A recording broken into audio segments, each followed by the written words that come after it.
अस्सलाम वालेकुम dear members. आज का जो हमारा टॉपिक है वो डिस्कोर्स से मुतालिक है। प्रीवियस लेक्चर सीरीज में हमने मिशन फुकू की कोर आइडियाज को डिस्कस किया।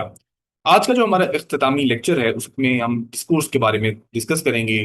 कौन तय करता है कि क्या कहा जा सकता है, किसके कहे को सच माना जा सकता है, किसकी खामोश आवाज को बिल्कुल इग्नोर किया जा सकता है। और हमें यहाँ पर देखते हुए डिस्कोर्स के बारे में ये जरूर सोचना होगा, वो जो तारीख राहों में मारे गए उन लोगों के बारे में क्या कहा गया है तारीख। तो जब आपकी जो वजाहत है उसको फिक्स मान लिया जाए तो हम उस पर सवाल करेंगे और करना भी चाहिए। तो आज का जो हमारा टॉपिक है वो बहुत अहम है। लिटरेरी थ्योरी के अंदर भी और मीडिया स्टडीज के अंदर भी हम डिस्कोर्स पे बात करते हैं, और ये बेसिकली मिशेल फोको ने एक इनॉग्रल लेक्चर दिया था, द ऑर्डर ऑफ डिस्कोर्स, जो कि 1981 में पब्लिश हुआ। उसके बारे में बात करें। डिस्कोर्स क्या है। अब फर्ज करें आप एक तालिब इल्म जो है वो इम्तिहानात में वो नाकाम हो रहा है। तो हमारे पास एक महदूद सी हकीकत है। हम बच्चों के बारे में एक फिक्स आइडेंटिटी रख लेते हैं कि भाई वो मखसूस इम्तिहान में उसने अच्छी कारकर्दगी नहीं दिखाई। लेकिन कुछ अरसे बाद उसकी जो कारकर्दगी है उसको अगर किसी आइडेंटिटी में बदल जाए और कोई कहने शुरू कर दे कि ये कमजोर है, एक कहे ये लापरवाह है, एक कहे ये निकम्मा है, तो ये इदारा उसको रिकॉर्ड में लिख लेगा कि भाई इसकी जो परफॉर्मेंस है वो अनसेटिस्फैक्ट्री है। उसके साथ ही भी उसे निकम्मा समझने लगेंगे। एक टाइम आएगा कि वो बच्चा खुद से इंटरनलाइज कर लेगा उस आइडिया को कि यार मैं तो हूं ही जहीन, मेरे लिए तो तालीम है ही नहीं बनी। अब तसव्वुर करें इस कंसेप्ट को उस इंटरनलाइजिंग फैक्टर से जो कि बचपन से आपको दे दिए गए हैं। बचपन से आपको कुछ ना कुछ सिखा दिया गया है और आप उसको अब इंटरनलाइज करके खुद अपने आप को डिसिप्लिन करते हैं और मैनेज करते हैं अपने आप को। आपको बता दिया जाता है ये गलत है, ये दुरुस्त है, ये सही है, और उसके पीछे पूरा डिस्कोर्स काम कर रहा है जो आपकी शख्सियत को कंट्रोल और मैनेज कर रहा है। आप उसको अनक्वेश्चनेबल ट्रूथ समझ चुके हैं, आप उसके ऊपर कोई बात नहीं करते। अब यहाँ पर सोचे हुआ क्या है, उसके पीछे क्या चीज काम की है। इम्तिहानात दर हकीकत में क्या है, एक आपकी कारकर्दगी और आपकी जांच करने का एक मुस्तकिल पैमाना जो कि इदारों ने तश्कील दिया। चंद नंबरों के थ्रू आपकी शख्सियत का मुकम्मल लेबल लगा दिया जाता है, पास या फेल का। आपकी पूरी कैफियत जो है वो डेवलप कर दी जाती है, आपको पूरा कंट्रोल कर दिया जाता है। तो ये आपने जहन में रखना है कि इम्तिहानात जो है वो कैसे आपको कंट्रोल कर रहे होते हैं, मैनेज कर रहे होते हैं आपको। ठीक है, इसको आपने जहन में रखना है। तो इसके अलावा हम ये भी देखेंगे कि इम्तिहान जो अगर किसी को कंट्रोल कर रहे हैं तो वो किस तरीके से उसको लेबलाइजिंग कर रहे हैं, किस तरीके से उसको मैनेज कर रहे हैं, ये सारी चीजें हमने जहन रखनी है। और हमने ये भी देखना है कि कौन तय करता है कि कोई शख्स फेल है, कौन तय करता है कि किसको बोलने का हक है, किसके कहे को सच तस्लीम किया जाएगा। अंग्रेजी में जब हम डिस्कोर्स के बारे में बात करते हैं तो हम उस पर काफी डिस्कस करते हैं कि ऐसे जो बयानात हैं, ऐसे जो तस्वुरात हैं, इस्तलाहात हैं, ऐसी जो कैटेगरीज हैं जिनको रेपिटेडली इस्तेमाल किया जा रहा होता है, ये बताने के लिए कि भाई आपका दर्जा बंदी क्या है, आपको मुख्तलिफ तरीकों के जरिए मैनेज किया जाता है, आपको मुख्तलिफ तरीकों के जरिए कंट्रोल किया जाता है।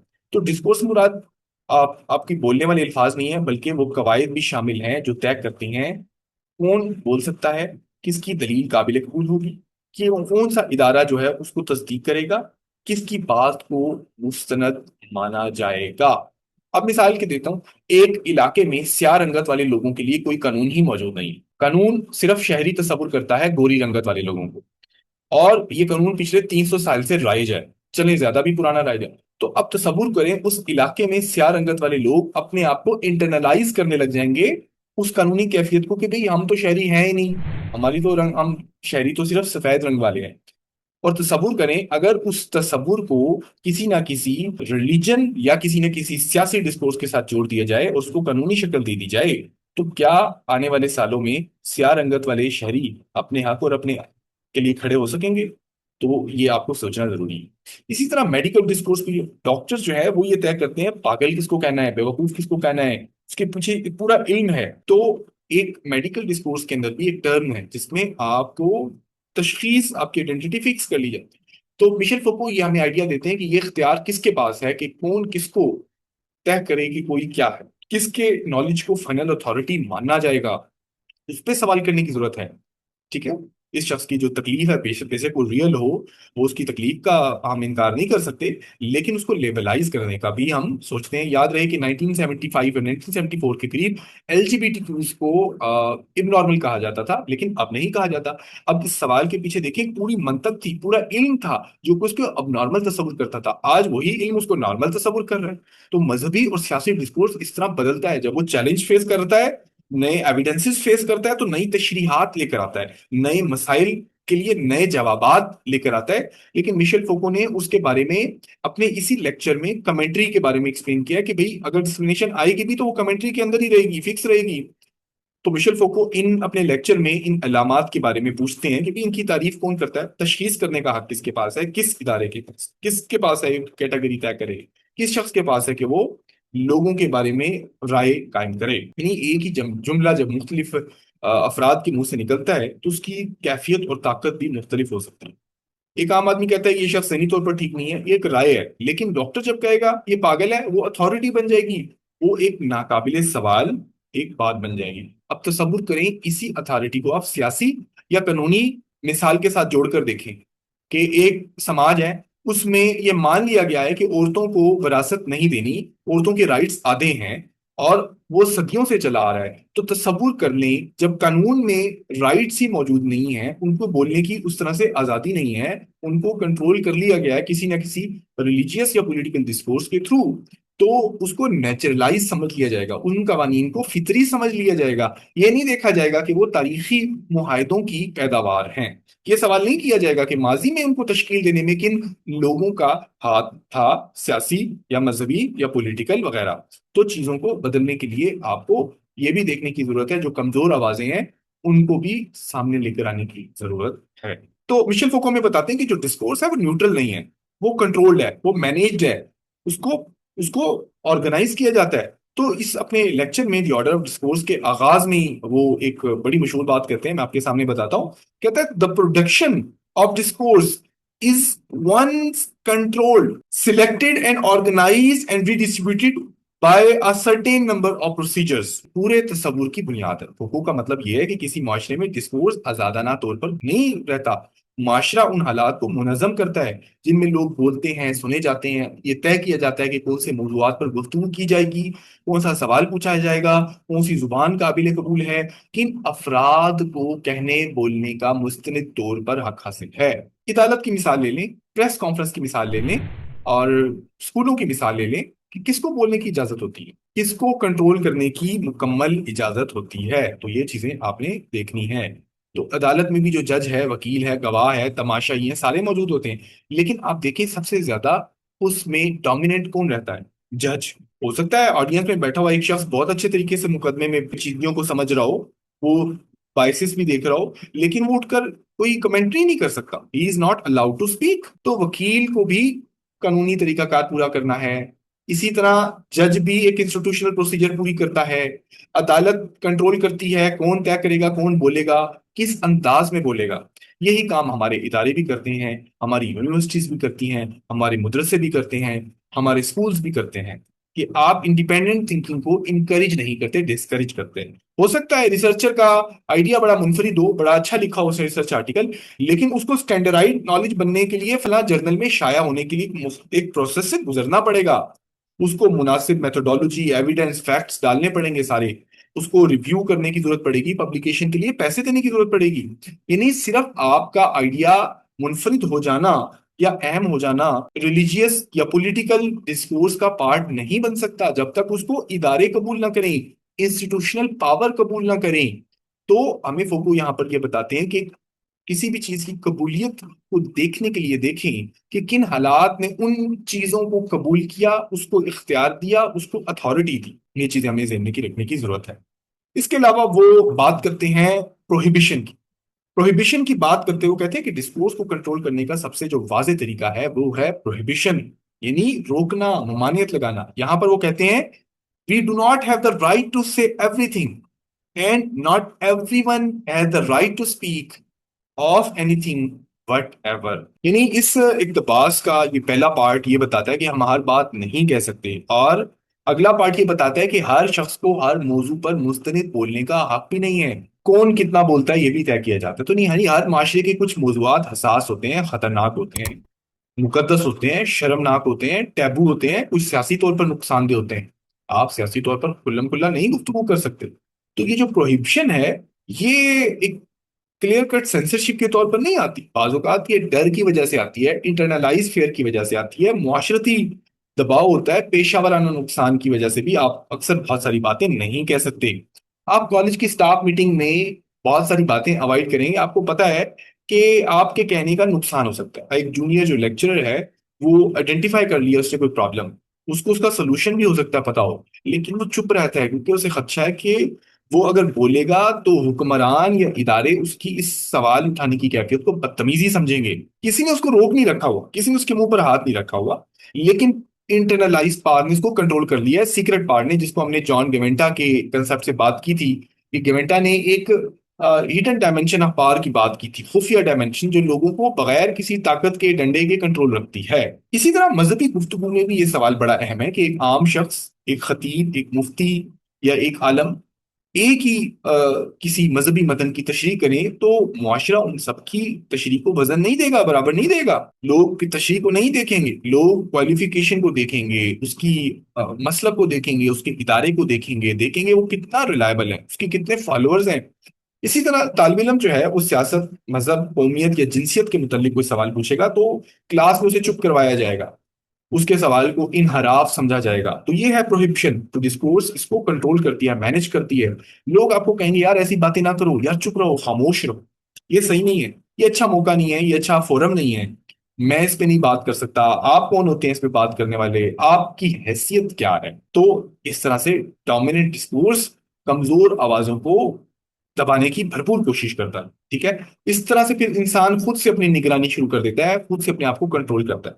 तो फोको के मुताबिक जो सियासी और समाजी जद्दोजहद है जो लोग बयान करते हैं, तो दर हकीकत उसमें डिस्कोर्स पर गलबा पाने की एक कैफियत शामिल होती है। ठीक है, इसके मुतालिक वो कहते हैं कि discourse is the power which is to be seized. तो बेसिकली जब भी कोई सियासी जमात, रिलीजियस जमात, पॉलिटिकल जमात जब टेक ओवर करती है, तो वो डिस्कोर्स को मैनेज करती है, वो तय करती है किस बात को कहना जरूरी है, किसको बात कहना नहीं जरूरी। तो जो सियासी ग्रोह हैं, वो सिर्फ जमीन के लिए नहीं लड़ रहे होते, वो दौलत के लिए नहीं लड़ रहे होते, वो हुकूमती ओहदों के लिए लड़ रहे नहीं होते, वो एक प्रॉपर डिस्कोर्स को मैनेज कर होते हैं।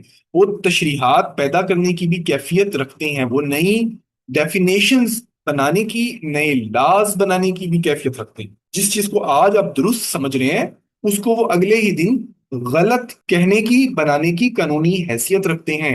यानी यूं समझ लें कि ताकतवर लोग अपने इख्तियारात के जरिए जायज को भी नाजायज तस्वुर कर सकते हैं। तो जिसको 400 साल बाद आने वाले लोग दुरुस्त और फितरी समझने लगेंगे कि यार ये तो ऐसे ही चल रहा था, ये नहीं देखेंगे कि ये तो कानूनी अमल के थ्रू जो है वो डिस्कोर्स डेवलप हुआ और उसके थ्रू आइडियाज को बदल लिया। अगर आप सोचें इस आइडिया के मुताबिक कि भी हम जब कहते हैं कि कौन गद्दार है, कौन बागी है, कौन फ्रीडम फाइटर है, कौन दहशतगर्द है, मुजामत करने वाला कौन है, तरक्की पसंद कौन है और कंजर्वेटिव्स कौन है, तो इन अल्फाज का जो चुनाव है ये न्यूट्रल नहीं होता। हम किसी ग्रोह को नाम देकर ताकत हासिल करने की कोशिश करते हैं।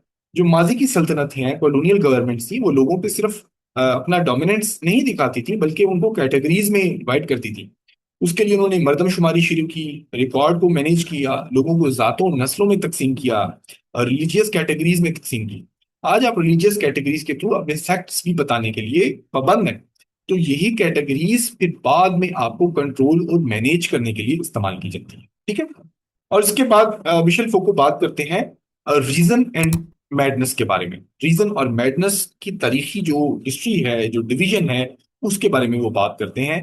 वो कहते हैं कि मुख्तलिफ जो मुआशरे हैं, वो ऐसे जो अफराद हैं, उनकी गुफ्तगू को पागलपन करार दिया, उन्होंने मैड करार दिया। वो क्यों करार दिया, उसके बारे में वो लिखते हैं कि the speech of the madman was either not heard at all else or taken from the word of truth। ये बात भी पहली नजर में हमें ऑपोजिट लगती है कि the speech of madman was either not heard, पागल आदमी की बात सुनी नहीं जाती थी, वो जो पागल हो पागल है, वो ओदी गल ना यकीन करो, बेशक वो मेंटली डिस्टॉर्टेड ना हो।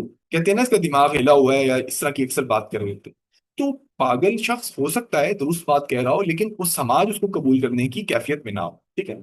आपने ब्रूनो का वाक्य सुना होगा, समाज ने उसको पागल करार दिया, जो जिसने चैलेंज किया था अर्थ की सेंट्रल पोजीशन को। उसने कहा था कि अर्थ सेंटर पॉइंट नहीं है, बल्कि अर्थ रोटेट कर रही है सूरज की तरफ। तो लोगों ने उसको भी पागल कहा था। ठीक है। तो इसी तरह इदारा, लोग तय करते हैं कि किसको पागल कहना है और किस शख्स को पुरस्कार कहना है। तो इन दोनों सूरतों में हम जो देखते हैं कि जो कोई भी सब्जेक्ट है जो ये बात कह रहा है, उसको मुकम्मल दुरुस्त तस्लीम नहीं कर लिया जाता। वो किसी बात को गलत कहते हैं, किसी बात को पागल कहते हैं, और किसी बात को मुकम्मल इल्मी सतह पर ऐड भी नहीं करते। आज थोड़ा सा इसके मामले में हालत बदल चुकी है। हमारे पास नया इल्म है, साइकेट्री है, पागलों की भी बात सुनी जाती है।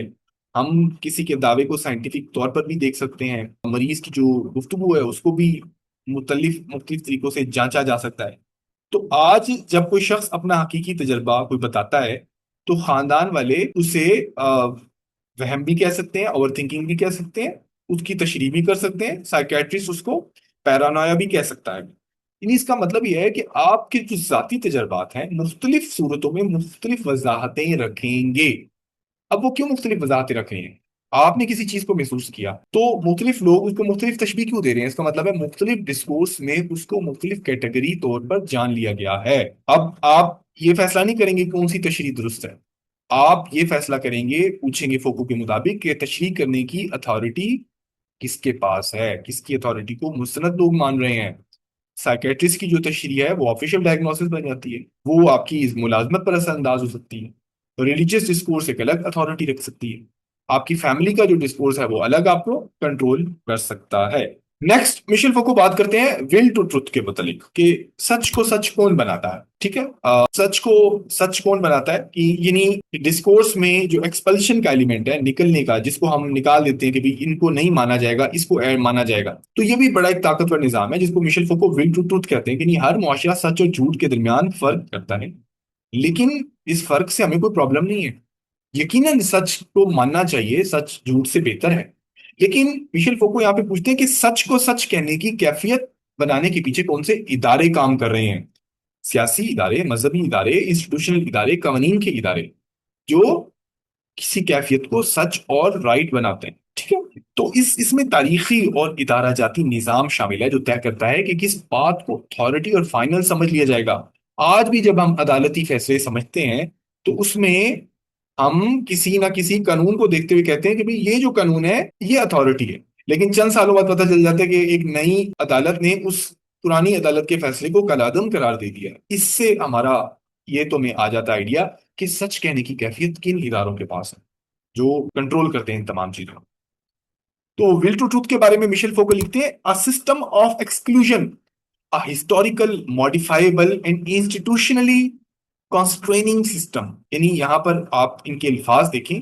हिस्टोरिकल से मुराद किसी सच को साबित करने के तरीके हमेशा एक जैसे नहीं रहते, बदलते रहते हैं। आज का सच कल का जुर्म बन सकता है। दूसरा कहते हैं मॉडिफाइबल। क्यों भाई मॉडिफाइबल क्यों? अगर ये सच था तो उसको आपने मॉडिफाई क्यों किया? याद रखें, सच को भी डिफीट हो सकती है। सच को क्यों डिफीट हो सकती है? A truth can be challenged when the new evidence emerges. अब आप कहेंगे यह तो बड़ी परेशानी वाली बात है, मैं जिस सच को सारी जिंदगी सच मानता आया हूं वो तो एविडेंस के थ्रू झुठलाया जा चुका है। 700 साल पहले या 200 साल पहले, वो तो अलग बात है, मैं उस डिस्कोर्स को मान नहीं रहा क्योंकि वो मेरे इतकाद के साथ, मेरे नजरियात के साथ मैच नहीं खा रहा। तो ये निजाम भी बदल सकते हैं मिशेल फूको के मुताबिक, सच की डेफिनेशन बदल सकती है। फिर जो कोटेशन है वो कहता है इंस्टीट्यूशनली कंस्ट्रेनिंग सिस्टम, यानी किसी दावे को सच तस्लीम करवाने के लिए भी इसे मखसूस इदारों और तरीकों के थ्रू गुजरना पड़ेगा। इदारे ये तय करेंगे कि कौन सा सच है कौन सा नहीं है सच। ठीक है। तो इस मुतल्लिक मैं आपको एक मिसाल देता हूँ। एक गांव का बुजुर्ग है, वो कहता है कि भी खास किसी जड़ी बूटी से इलाज हो सकता है। मुमकिन है माजी की कई नस्लों से उससे इलाज करवाया हो, लेकिन जो जदीद मेडिकल इंस्टीट्यूशन है वो सिर्फ रवायत की बुनियाद पर उस बुजुर्ग की अथॉरिटी को साइंटिफिक ट्रुथ नहीं मानेगी। इस जड़ी बूटी को लिबॉर्ट्री में जांचा जाएगा, केमिकल कंपोनेंट्स देखे जाएंगे, उसके ट्रायल लिए जाएंगे 20-25-100 लोगों पर, फिर माहिरीन उसका जायजा लेंगे। तो ये जो सारा निजाम है, क्यों है ये सारा निजाम, क्यों बनाया गया? ताकि हम दावों को जांच सके, झूठे दावों को सच्चे दावों से जान सके। मिशेल फोको साइंटिफिक दावों के खिलाफ नहीं है, लेकिन इस साइंटिफिक दावों के तरीकाकार के ऊपर एक सवाल रखता है कि कौन से इदारों को ये इख्तियार है कि किस इल्म को साइंटिफिक कहना है और साइंटिफिक दर्जा देना है। ठीक है, तो इसलिए आज जो अच्छे साइंसदान हैं वो इन चीजों के ऊपर कहते हैं कि ये डोमेन नहीं है साइंस की, साइंस इसको मैयर नहीं कर सकती, ये साइंस की उसमें डोमेन में नहीं फॉल हो रहा। ठीक है, तो मिशेल फोको इसके बारे में मजीद लिखते हैं कि rest on an institutional support and reinforced renewed by the whole strata of practices such as pedagogy। यानी सच जो है वो ऐसे तख्लीक नहीं हो जाता, इसको यूनिवर्सिटीज हैं सहारा देती हैं, लेबोरेटरीज हैं इसको सहारा देती हैं, कानून उसको सहारा देता है, स्कूल उसको सहारा देता है, इदारे, जर्नल्स और कोर्स और ऑफिशियल लैंग्वेज लिखी जाती है जो उसको सहारा देती है। तो किसी सच को सहारा देने के लिए पूरी सपोर्ट का एक निजाम मौजूद है। अब हमने एकेडमिक पब्लिकेशन के लिए शुरू में मिसाल दी थी, अब उसको जरा फोकस करें। आपका आइडिया चाहे कितना भी मुनफरिद हो, लेकिन वो उसको कबूल होने के लिए पूरी इंस्टीट्यूशनल स्क्रूटनी की जरूरत है। अब इसका मतलब आप यूं ना समझ लें कि वो इंस्टीट्यूशनल स्क्रूटनी बेकार है, लेकिन यूं जरूर आप समझें कि किसी आइडिया को मंजूर नजर होने के लिए चाहे वो कितना भी मुनफरिद हो, कितनी मुश्किल दरकार है कि किसी नॉलेज को मुआशरती हैसियत उस वक्त हासिल होगी जब उसको अथॉरिटी रखने वाले अप्रूव करेंगे।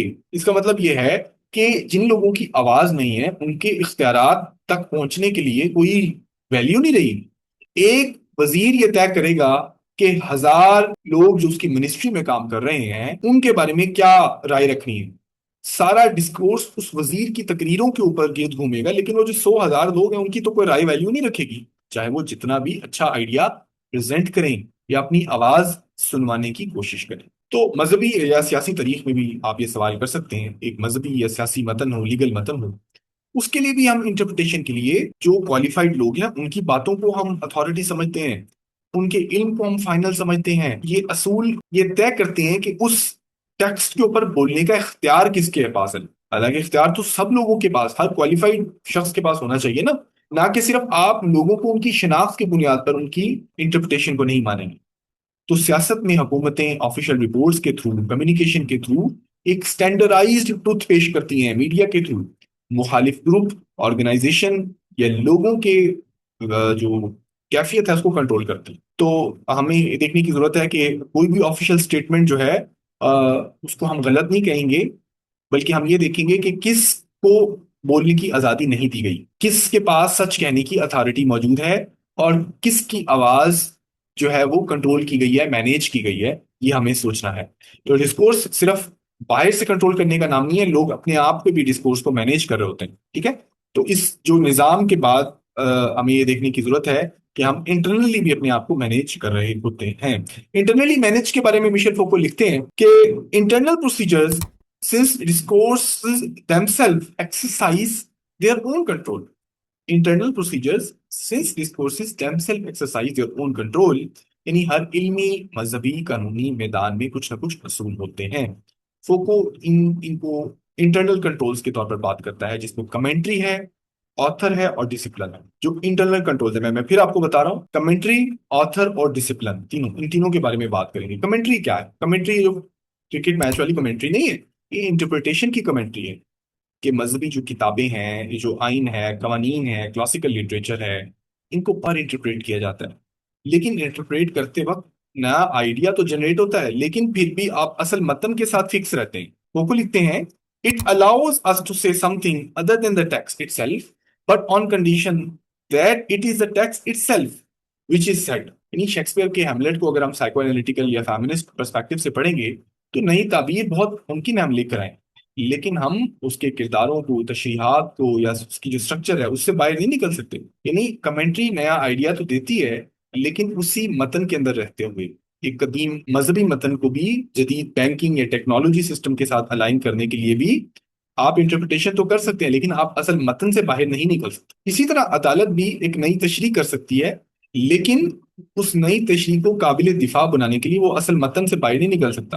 यानी कमेंट्री नई बात कहती तो जरूर है, लेकिन पुरानी अथॉरिटी की जुबान में ही कहती है, यानी नया आइडिया नहीं पेश कर सकती, वो स्टिक है अपने उस कंट्रोल के साथ। उसके बाद वो ऑथर के बारे में बात करते हैं। हम ऑथर को एक इंसान समझते हैं जिसने कोई नज्म लिखी, कहानी लिखी, लेकिन मुसन्निफ को हमने एक और नजर से भी देखना है। मिशेल फोको आथर के बारे में कहते हैं कि a principle of grouping of discourses and the focus of their coherence. फर्ज करें एक पुराना कागज आपने दरियाफ्त किया है जिस पर कोई नज्म लिखी हुई, जब तक कोई शायर आपको मालूम ना हो जाए तो आप उस पर तवज्जो नहीं देंगे। लेकिन अगर जैसे ही पता लगे यार ये तो शेक्सपियर ने लिखी है, तो आपका जाविया ही बदल जाएगा। आपका इल्मी और सकाफती वैल्यूज को देना शुरू कर दें। आप फिर उसकी वोकैबुलरी देखेंगे, उसे पब्लिश करवाएंगे, तो शेक्सपियर को स्टडी किया जाने लगेगा। तो हमने देखा कि भी किस तरह से हमने डिस्कवरेबल एलिमेंट आइडेंटिफाई कर दिया मतन के साथ। जब भी कोई कोटेशन सोशल मीडिया पर नीचे से मुतलिक देखते हैं, शेक्सपियर से मुतलिक देखते हैं, रूमी से मुतलिक देखते हैं, तो वो जो कोल है वो बिल्कुल हिकमत बन जाती है। तो क्या हम अथॉरिटी को ऐसे ही मान लें? क्या हम किसी ऑथर की बात को ऐसे ही मान लें? ये बड़ा सवाल है। ठीक है, कारी जो है, जो रीडर है, वो राइटर के नाम के साथ तवक्कुआत बना लेता है। ठीक है, फिर हम डिसिप्लिन की बात करते हैं। मिशेल फोको डिसिप्लिन के बारे में क्या कहते हैं? वो कहते हैं the discipline is the principle of control and the production of discourse. यानी जो डिसिप्लिन है वो सिर्फ मालूमात नहीं है, बल्कि वो ये तय भी करता है कि नया इल्म कैसे पैदा करना है, कौन आदमी किस जुबान में बात कर सकता है, कौन शख्स कह सकता है कि किसकी जुबान वैल्यूएबल है। ठीक है, अपनी जुबान को प्रायोरिटाइज कैसे करता है। तो ये आपने जरा देखना है। मुख्तलिफ इंटरप्रिटेशन होती हैं। एक आदमी कहता है मेरी जो ये नज़म है मुझे ये अच्छी नहीं लगी, बिल्कुल भी पसंद नहीं आई। तो ये जाती उसका अमल हो सकता है, ये एकेडमिक आर्गूमेंट नहीं है।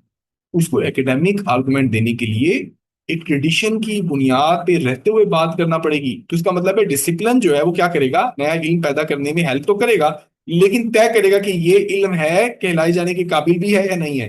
यानी एक आम आदमी की राय राय नहीं रहेगी, उसकी पसंद बन जाएगी, उसका ओपिनियन बन जाएगा, अनलेस कि वो उसको एकेडमिकली प्रूव ना करे। ठीक है, तो फोको यहाँ पर जो है वो ग्रेगर मेंडल की मिसाल देता है कि जो मेंडल ने जब तहकीक की थी, बड़ी अहम थी, दुरुस्त थी, लेकिन बायोलॉजी ने उसको उस वक्त कबूल नहीं किया, उसके कंसेप्ट को एक्सेप्ट नहीं किया उस दौर में।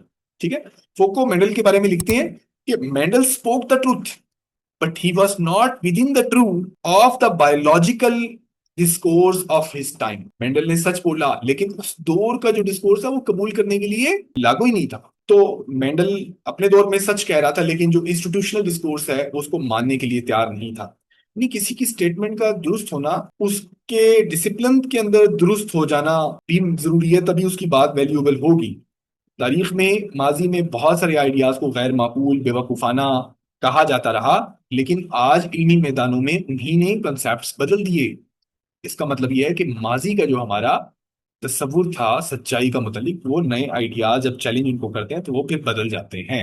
इसके बाद हमें देखना होगा कि बोलने के लिए कौन शख्स एलिजिबल है, किन लोगों की बात को माना जाएगा, समझा जाएगा, एक्सेप्ट किया जाएगा। हर शख्स के पास क्या बोलने की आज़ादी है, उसकी बात को उतनी अहमियत मिलेगी। ठीक है, तो फूको इससे मुतल्लिक अपने इसमें लेक्चर में रिचुअल का जिक्र करते हैं। Ritual defines the qualification which must be possessed by the individuals who speak. Ritual ये तय करेंगे कौन बोलेगा, किस अंदाज में बोलेगा, किसका अंदाज मुनासिब है, क्या उसके अंदाज का नताइज क्या होंगे। ठीक है, आप क्लासरूम में जाते हैं, आप वाइवा में जाते हैं, तो एक प्रॉपर तरीकाकार है, एकेडमिक लैंग्वेज बोलनी पड़ेगी आपको। ठीक है, एक इंस्टीट्यूशनल रिचुअल्स फॉलो करने पड़ेंगे, तो आपको क्वालिफाई कहा जाएगा ना। तो एक चंद लम्हों की जो गुफ्तगू है वो आपकी हैसियत और समाजी कैफियत बदल देती है। इंटरव्यू की कैफियत देख लें, आपको कैसे मैनेज किए जाते हैं। तो एक रिचुअल्स को फॉलो करना जरूरी है, तो वो लोग क्वालिफाई हैं उस रिचुअल में बोलने के लिए जिसको एक इदारा तस्लीम करता है। अब अदालत में जज का फैसला हो, निकाह हो, आपने कबूलियत करनी है निकाह में, पार्लियामेंट में कोई पेश की जा रही है, कोई किसी ने खुतबा दिया है, वो सारे के सारे रिचुअलाइज्ड डिस्कोर्स की मिसालें हैं जिसमें उन लोगों को बात कहने की इजाजत नहीं है, चाहे वो समझ बूझ भी रखते हैं, क्योंकि उनकी ओपिनियन वैल्यू नहीं करते। ठीक है, तो हम ये देखने की जरूरत है कि जो अथराइज जो रिचुअल हैं इनको हम कहीं बगैर किसी सवाल के कबूल तो नहीं कर बैठे, और उनके ऊपर क्या हमने सवाल या करने की या एतराज करने की एकेडमिक सतह पर गुंजाइश रखी है या नहीं। ठीक है, तो तालीम के अंदर भी हमने डिस्कोर्स को मैनेज करके रखा हुआ है। और तालीम के मुतालिक वो लिखते हैं कि any system of education is a political way of maintaining or modifying the appropriation of discourses along with the knowledge and proofs which they carry। यानी हर उस्ताद अगर खुफिया तौर पर तलबा को मैनिपुलेट करने की कोशिश कर रहा है, इसका मतलब यह है कि एजुकेशनल सिस्टम हर चीज नहीं पढ़ा सकता, बल्कि इसे सिलेक्शन करना पड़ रहा है। ठीक है, तो एजुकेशन एक पॉलिटिकल तरीकाकार है मेंटेनिंग का, मॉडिफाइंग का, प्रोप्रिएशन का, डिस्कोर्सेस को मैनेज करने का।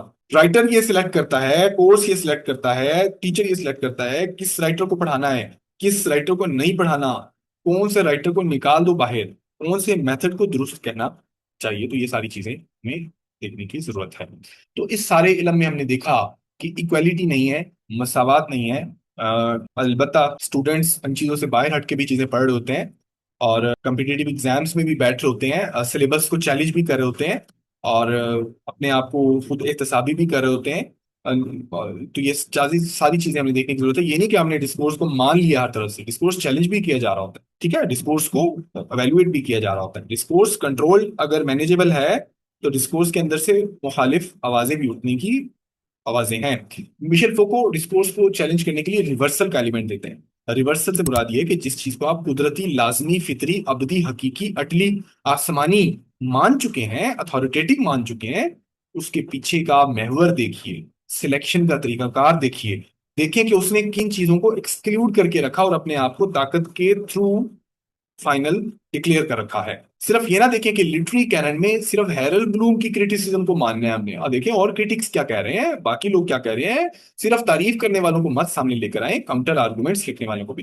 किस शख्स ने लिटरेरी कैनन को अथॉरिटी दी, उन इदारों को प्रिजर्व करके वैल्यू दी, कौन सी आवाजों को, डिस्कोर्स को प्रिविलेज कहा। ठीक है, कॉलोनियल डिस्कोर्स के अंदर भी। दूसरा वो फिर कहते हैं डिसकॉन्टिन्यूटी के बारे में। वो कहते हैं कि discourse must be treated as a discontinuous practices. हमने प्रीवियस लेक्चर में बात की थी, जिसमें मिशेल फोको कहते हैं नॉलेज जो है वो एक सीधी लकीर की तरह नहीं है कि इग्नोरेंस से नॉलेज की तरफ चलती है, बल्कि ख्यालात पैदा होते हैं, compete करते हैं, टकराते हैं, नए आइडियाज डेवलप होते हैं।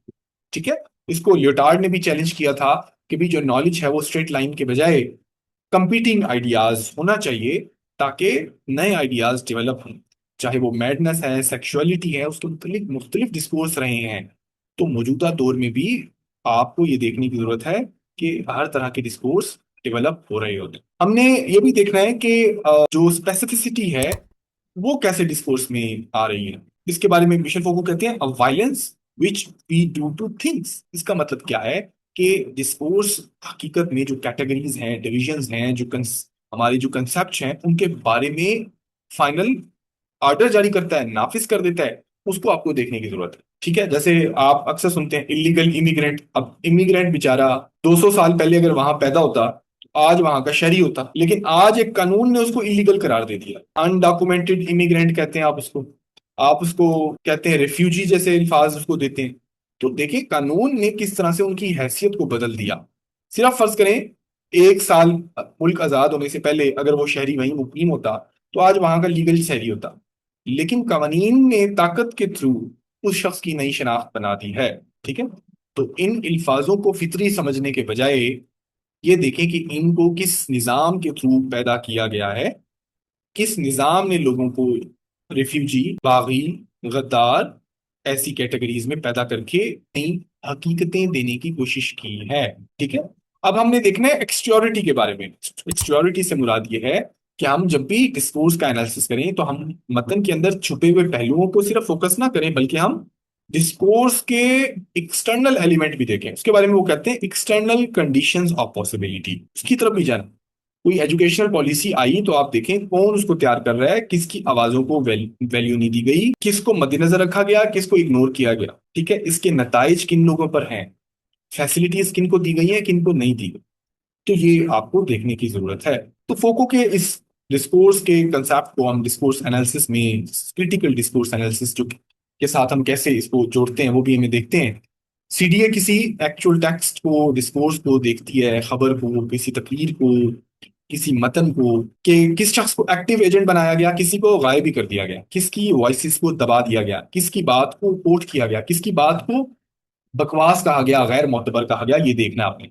मैंने प्रीवियसली वीडियोस बनाई थी, उसमें मैंने एक मिसाल दी थी कि पुलिस किल्ड द प्रोटेस्टर और पुलिस मैनेज्ड द क्लैशेस। इन दोनों को जरा देखें, या पुलिस ने प्रोटेस्टर्स को जो है वो मैनेज किया और उस दौरान जो है 3 प्रोटेस्टर्स डाइड ड्यूरिंग क्लैशेस। अब इसमें एक्टिव एजेंट ही गायब हो गया कि 3 प्रोटेस्टर्स डाइड ड्यूरिंग क्लैशेस। आपको पता ही नहीं है किन लोगों ने मारा। ठीक है, तो इसमें आपको सीडीए के थ्रू आप उनकी वोकैबुलरी को, ग्रामर को, फ्रेमिंग को एनालाइज करते हैं। आप देखते हैं कि जो इनइक्वालिटी है और जो आइडियोलॉजी है वो कैसे रिप्रोड्यूस कर रही है एक ही आइडियाज। आप सिर्फ जो है वो तारीखी तौर पर भी चीजों को देखते हैं, आप कैटेगरीज को भी देखते हैं, आप अस वर्सेस देम को भी देखते हैं कि कैसे डिवाइड किया जा रहा है लोगों को, बाइनरीज कैसे बनाए जा रहे हैं। आप उनकी आइडेंटिटीज के बारे में भी पूछते हैं, उनकी कैटेगरी जो दी गई है, गैर मुहज्जिब, नकम्मा, मुजरिम, और कैसे उनको डेवलप किया गया है, उन सबको आप पहचानने की कोशिश करते हैं। तो आप लैंग्वेज की फ्रेमिंग भी देखते हैं, आप हिस्टोरिकल इंस्टीट्यूशंस और system of knowledge, rule of truth और आप रिजीम ऑफ ट्रूथ को भी देखते हैं कि कैसे सच को तख्लीक किए जाने में इदारों की कानून साजी शामिल है। ठीक है, तो सीडीए इन जमान की साख के अलावा ये भी देखती है कि पूरा जो तारीखी निज़ाम तय है किसी बात को दुरुस्त मानने जाने के लिए, उसको हमने कैसे जायजा लेना है। ठीक है, तो ये सारे कंसेप्ट हमने देखने हैं। हम डिस्कोर्स के जो पावरफुल एलिमेंट है उसको हम देखते हैं, हम नॉर्मल एबनॉर्मल एलिमेंट को देखते हैं, कैटेगरीज को देखते हैं, हम देखते हैं कि हुकूमतें कैसे सब्जेक्ट बना रही हैं। ठीक है, और कैसे लोगों को कंट्रोल कर रही हैं, कैसे नई वजाहतें पेश कर रही हैं। तो ये हमने इसमें देखना है।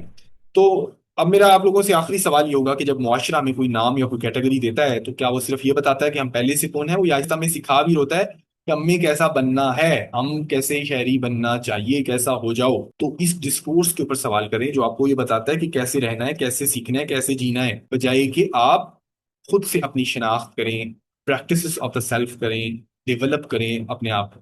तो ये हमारा आज का टॉपिक है, जिसके लिए हमने the order of discourse Michel Foucault का जो लेक्चर है उसको हमने इस्तेमाल किया है, और जो कि उन्होंने डिलीवर किया था 1970s। तब ख्याल रखें। थैंक यू वेरी मच, बहुत शुक्रिया।